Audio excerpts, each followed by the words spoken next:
तो स्टार्ट करते हैं। सेकेंड जो हमने बताया था कि आपको कि सेकेंड इसका पार्ट अगली वीडियो में बनाएंगे, तो शुरुआत करते हैं। सेकेंड पैराग्राफ आप देखिए। Look behind you aunty shouted Tom. Tom ने चिल्लाया कि अपने पीछे देखो आंटी, यानी कि आंटी जी आप अपने पीछे देखिए। बिहाइंड का मतलब क्या होता है? पीछे होता है। आंट पोली लुक्ड बिहाइंड हर, तो आंट पोली जो थी वो देखी कहाँ? पीछे। लुक्ड बिहाइंड यानी कि पीछे देखी अपने, हर मतलब यहाँ पे अपने होगा। सी के लिए आंट पोली जो महिला है इसलिए उनका जो अपना होगा वो सी होगा, यानी कि हर होगा यहाँ पे। आंट पोली अपने पीछे देखी। दिस वॉज टॉम्स चांस, और यह टॉम के लिए एक मौका था, एक अपॉर्चुनिटी था, एक समझिए कि एक अवसर था। He rushed out of the house. Rushed मतलब होता है बहुत तेजी से भागना। एक रन अवे होता है और एक रस्ट होता है। तो रस अवे हम जब करते हैं, जब हम किसी भागते हैं और तेज भागते हैं, तो वहाँ पे हम उसको रस्ट आउट बोलते हैं, और नॉर्मल अगर भागना होता है तो रन अवे बोलते हैं। तो टॉम जो था he rushed out of the house, तो वह अपने घर से भाग तेजी से। तो इसके आगे देखते हैं। He climbed over the fence, वह चढ़ गया। क्लाइम मतलब होता है चढ़ना, ओवर मतलब ऊपर, द फेंस यानी कि दीवार के ऊपर वो चढ़ गया। यहाँ पे फेंस का मतलब चार दीवारी होता है, यानी कि एक समझिए कि एक चारों तरफ की दीवार जिसपे कि छत ना हो, उसको हम यहाँ पे वो फेंस बोलते हैं, जो चारों तरफ से खुला, ऊपर से खुला और अगल बगल से वो चारों तरफ से क्लोज हो। और एक वॉल होता है, जब हम किसी नॉर्मल वॉल की बात करते हैं, जैसे पे छत टिका हो या फिर ऐसे दीवार नॉर्मली हम बोल देते हैं। लेकिन अगर हम फेंस की बात करेंगे तो फेंस का मतलब ये हुआ कि वो दीवार तो है लेकिन उसके ऊपर छत नहीं है। तो इसके आगे आते थे। सून ही वॉज फार अवे, सुन जल्द ही वो बहुत ही दूर हो गया, यानी कि बहुत ही वो दूर चला गया। अब इसका थर्ड पैराग्राफ हम देखते हैं। यहाँ पे जो दिया हुआ है कि aunt Polly was angry but she had to laugh. Aunt Polly जो थी वो एंग्री यानी कि क्रोधित थी, बट लेकिन सी हैड टू लाफ मैंने उसे हंसना पड़ा। अब देखिए यहाँ पे हैड टू का प्रयोग होता है। तो हैड टू का प्रयोग तब होता है जब हम किसी कार्य को करना नहीं चाहते हैं फिर भी करना पड़ता है। तो अगर प्रेजेंट की आप बात करते हैं तो हैज़ टू या फिर हैव टू लगाएंगे, और पास्ट की बात करते हैं तो आप पे हैड टू लगाएंगे। जैसे मुझे पढ़ना पड़ता है तो आई हैव टू रीड, क्योंकि है दिया है तो आई हैव टू रीड होगा। वहीं अगर ये होता कि मुझे पढ़ना पड़ता था तो ये होगा कि आई हैड टू रीड। तो जब भी हैज़ टू और हैड टू का प्रयोग होता है तो समझ लीजिए वहाँ पे या तो करना पड़ता है होगा या फिर करना पड़ता था होगा, यानी कि वह काम जिसको आप नहीं करना चाहते फिर भी आपको करना पड़ता है।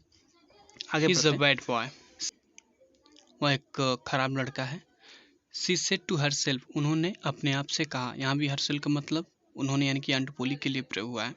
बट आई लव हिम, लेकिन मैं उससे प्रेम करती हूँ। He is my poor dead sisters boy, वह मेरी गरीब मरी हुई सिस्टर यानी कि बहन का लड़का है। I must look after him, must यहाँ भी मस्ट हुआ जिसका मतलब क्या होता है? अति आवश्यक होना या फिर अति आवश्यक होने के लिए चाहिए, जो बताए थे कल आपको। तो वह मेरी मरी हुई गरीब बहन का लड़का है। I must look after him, मुझे उसकी देखभाल करनी है, मुझे उसकी देखभाल करनी चाहिए। I don't like to hit him, मैं उसे मारना, हिट मतलब यहाँ पे मारना होगा, और मारना नहीं चाहती हूँ, पसंद नहीं करती हूँ।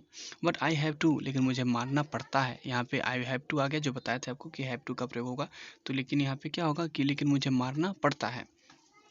If I don't punish him, यदि मैं उसे पनिश नहीं करती हूँ, यदि मैं उसे दंड नहीं देती हूँ, he will grow up lazy and wicked, तो वह बहुत ही ग्रो अप लेजी, वह आलसी हो जाएगा, एंड विक्ड और दुष्ट हो जाएगा। यदि मैं उसको पनिश नहीं करती हूँ तो वह एक आलसी बन जाएगा और वह बहुत ही दुष्ट बन जाएगा। Yes I must be strict, yes हाँ मुझे बहुत ही कठोर होना चाहिए, मुझे कठोर रहना चाहिए। आंट साइड, साई मतलब होता है जैसे किसी दुख में बहुत लंबी सांसें लेना, तो इसको हम बोलते हैं साई बोलते हैं। आंट पोली साई यानी कि वो बहुत एक लंबा सांस लेती हैं। I will have to punish him for stealing the jam, मुझे उसको पनिश करना पड़ेगा। आई विल हैव टू, यहाँ पे वही पड़ेगा हो जाएगा, क्योंकि विल दिया है और हैव टू दिया है तो पड़ेगा हो जाएगा। तो मुझे उसे पनिश करना पड़ेगा, दंडित करना पड़ेगा। फॉर स्टीलिंग द जाम, किसके लिए? जाम यानी कि मुरब्बा चुराने के लिए मुझे उसको पनिश करना पड़ेगा। बट हाउ, लेकिन कैसे? I know tomorrow is Saturday, मुझे पता है कि कल यानी कि कल जो है वो शनिवार है। And there is no school on Saturdays, और शनिवार को कोई छुट्टी नहीं होता है। The boys have a holiday, लड़कों के पास क्या होगा, एक छुट्टी का दिन होगा। But I will make Tom work that will be punish, और इसलिए छुट्टी होगा तो मैं उनके लिए टॉम के लिए कोई कार्य दूंगी, दैट विल पनिश हिम, और वही उसका पनिशमेंट होगा, वही उसका दंड होगा। तो जो अगला दिन जो था वो सैटरडे यानी कि शनिवार था। द स्कूल वाज शट, तो स्कूल बंद था। शट मतलब यहाँ पे बंद होता है, जैसे शट शट का मतलब बंद हो, जैसे बोलते हैं ना कि शट अप मतलब चुप हो जाओ। शट मतलब बंद होता है, शट द डोर ऐसे भी होता है, तो दरवाजा बंद करो ऐसे।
जाएगा इसको कंटिन्यू करने के लिए, और अगर पसंद आता है तो आप लाइक करिए, शेयर करिए और कमेंट भी करिए।